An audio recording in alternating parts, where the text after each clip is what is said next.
Đây là ngày lễ độc lập Mỹ July 4.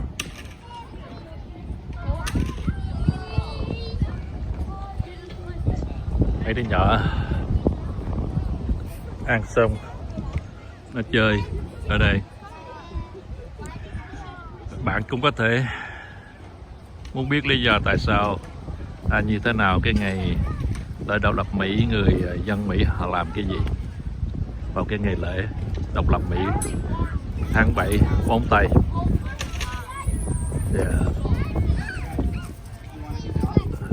Bishop ở trong nhà thờ, đây là cái cờ Mỹ. Đây cái chỗ nấu đồ ăn buổi sáng này, họ tổ chức một buổi ăn sáng.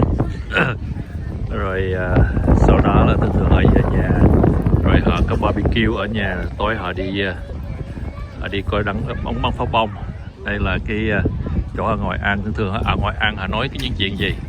Thường thường là cái ngày lễ độc lập Mỹ họ nói vấn đề ngày lễ Mỹ, rồi những cái chuyện trong mùa hè. Thường thường là mùa hè là cái câu chuyện mà gần như là anh thường nói trong ta cái bàn ăn vào cái ngày lễ độc lập Mỹ là mùa hè này như thế nào, gia đình sao.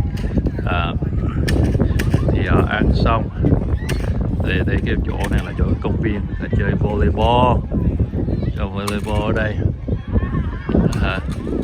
Xong volleyball rồi xong là chơi mấy cái game, mấy cái trò chơi này nọ nữa. Rồi xong sau đó là họ về nhà. Hay buổi sáng này rất là gió thổi rất là mát. Đây là cái công viên mà của thành phố, rất đẹp và cuộc sống của họ rất lành mạnh. Họ dùng cái thời gian này rất là bình yên, trò chuyện tâm sự. Và gần bên đó là có chỗ chơi cho mấy đứa nhỏ, họ khỏi lo và mấy đứa nhỏ nó tới đây nó chơi. Họ ngồi họ ăn uống, họ tâm sự trò chuyện với nhau trong mùa hè như thế nào. Bên kia là dòng sông và đây là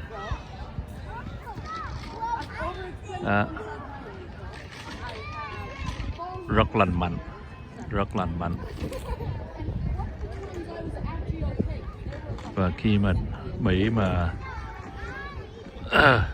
thoát khỏi nô lệ của người Anh, và là cái ngày 4 tây, ngày 4 tây tháng 7 năm 1776. Đó là cái ngày mà họ tuyên bố nước Mỹ độc lập,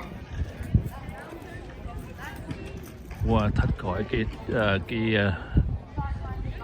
cái đế quốc của Anh và trở thành một nước độc lập, tự do dân chủ cho đến ngày hôm nay. Và họ không muốn đất nước của họ trở thành một đất nước có một cái quyền lực giống như là king, là vua chúa, cho nên họ mà lập ra một cái chế độ là tổng thống và có 3 nhánh: lập pháp, hành pháp và tư pháp, để mà cho nó công bằng, không có ai quyền hạn hơn ai hết, là không giống như là đế quốc Anh là king, là vua chúa, mà không thích như vậy. Đó là ngày lễ hôm nay July 4, 4 tây tháng 7. Những cái cuộc trò chuyện của họ là nói về mùa hè và mỗi ngày lễ. Tối nay họ về ăn barbecue, nấu nướng ở ngoài, và sau đó tối họ coi bắn pháo bông ở ngoài nhà, coi bắn pháo bông hoặc là đi coi bắn pháo bông. Chúc bạn có một ngày được vui vẻ. Nhớ đăng ký vào. Ok, bye bye.